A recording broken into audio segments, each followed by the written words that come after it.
বিএনপির মহাসচিব মির্জা ফখরুল সাহেব বলেছেন ওনারা ইলেকশনে আওয়ামী লীগ এবং জাতীয় পার্টিকে নিয়ে আসতে চায়। এটা একটা জাতি হিসাবে আমাদের জন্য লজ্জার, এবং বিএনপির তৃণমূলে যারা নেতাকর্মী রয়েছে আমরা তাদেরকে আহ্বান জানাবো, শহীদ জিয়া বাংলাদেশে এই পলিটিক্স করে নাই, খালেদা জিয়া বাংলাদেশে এই পলিটিক্স করে নাই।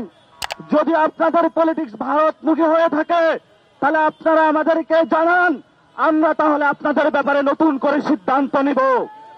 আমরা এখনো বিশ্বাস করি বাংলাদেশে শহীদ জিয়ার সৈনিকেরা, খালেদা জিয়ার সৈনিকেরা যারা রয়েছেন তারা আপনারা গৃহবারে প্রত্যাখ্যান করবেন মির্জা ফখরুলের এই বিবৃতি।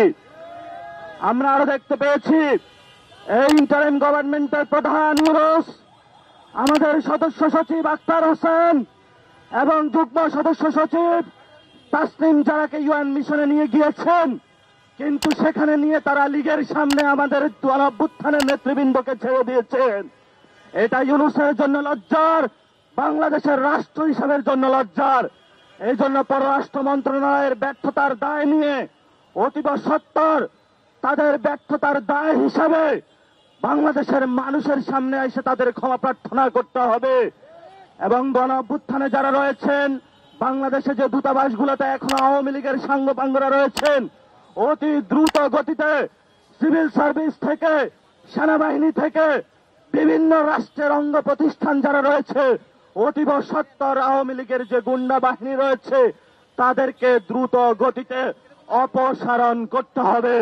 শেখ হাসিনার অধীনে কাজ করে আমাদের অসংখ্য ভাইকে খুন করেছে, গুম করেছে সেনাবাহিনী প্রধান, তাদেরকে গুম এবং খুনের মামলা থেকে বের করার জন্য প্রতিনিয়ত এম্বাসি থেকে প্রত্যেকটা জায়গায় ধর্ণা দিতে চাচ্ছে।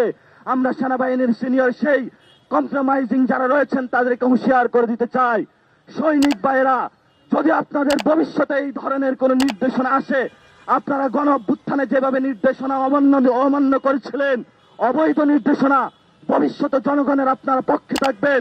আপনাদের রুটি রুজির প্রশ্নে, আপনাদের অধিকারের প্রশ্নে ইনশাল্লাহ আপনাদের সাথে অতীতেও আমরা ছিলাম, ভবিষ্যতেও ছিলাম। কিন্তু যারা গুম করেছে, খুন করেছে, আইসিটি ট্রাইব্যুনাল থেকে একটা লোক নিস্তার পাবো না।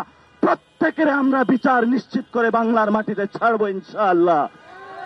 গত 15 বছর বিএনপি বাংলাদেশে একটা বিরোধী দল হিসাবে, জাতীয় পার্টি ছিল গৃহপালিত বিরোধী দল সংসদের মধ্যে, আর সেমি গৃহপালিত একটা দল ছিল বিএনপি। তারা রাজপথে ব্যর্থতার পরিচয় দিয়েছে। সেই ব্যর্থতার কারণে আমাদের 2000 ভাইকে আমরা শহীদ হতে দেখেছি। বিএনপিকে হুঁশে ফিরতে আসতে আমরা আহ্বান জানাচ্ছি, ভারতের পক্ষে যাবেন না। বর্তমানে জাতীয় পার্টি, আওয়ামী লীগ, বিএনপি, আর্মির কতিপয় কর্মকর্তা বিভিন্ন এম্বাসির যোগ সাজে এবং ইন্ডিয়ান এম্বাসি এক অক্ষ শক্তিতে তারা অবস্থান করছে।